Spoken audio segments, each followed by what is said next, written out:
মুহূর্তে সেই হাতিটি উঠে দাঁড়িয়েছে আপনারা দেখতে পাচ্ছেন, এবং সেই হাতিটি আপনারা জানেন যে আঘাতপ্রাপ্ত, অনেকটা আঘাতপ্রাপ্ত, এবং সেই হাতিটি অনেকটাই আঘাত। গতকাল রাতে আপনারা জানেন যে ট্রেন দুর্ঘটনায় সেই হাতিটি পড়ে এবং ট্রেনের সাথে বাড়িকে সেই হাতিটি এই মুহূর্তে উদ্ধারের চেষ্টা চলতেছে। আমরা এই মুহূর্তে রয়েছে সিলেটের পাড়াইচক এলাকায়। আপনারা জানেন যে এই মুহূর্তে সেই হাতিটি উঠে দাঁড়িয়েছে আপনারা দেখতে পাচ্ছেন, এবং সেই হাতিটি আপনারা জানেন যে আঘাতপ্রাপ্ত, অনেকটা আঘাতপ্রাপ্ত, এবং সেই হাতিটি অনেকটাই আঘাতপ্রাপ্ত আপনারা দেখতে পাচ্ছেন। এই মুহূর্তে সেই হাতিটি উদ্ধারের জন্য বন বিভাগ এবং ফায়ার সার্ভিস, পুলিশ সদস্যরা কিন্তু এই মুহূর্তে রয়েছেন।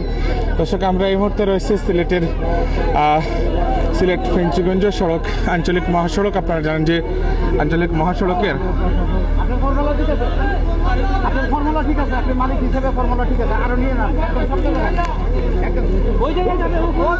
দর্শক আপনারা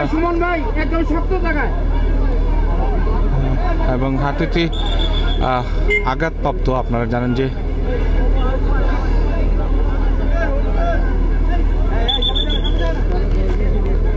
ফায়ার সার্ভিস, তারপরে এখানে স্থানীয়রা, পুলিশ, তারপরে বন বিভাগ সবাই কিন্তু সেই আহত হাতিটিকে উদ্ধারের জন্য চেষ্টা চালিয়ে যাচ্ছেন।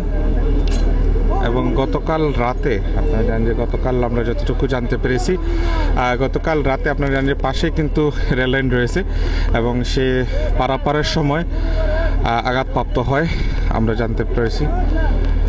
এবং এই মুহূর্তে আপনারা দেখতে পাচ্ছেন শত শত মানুষ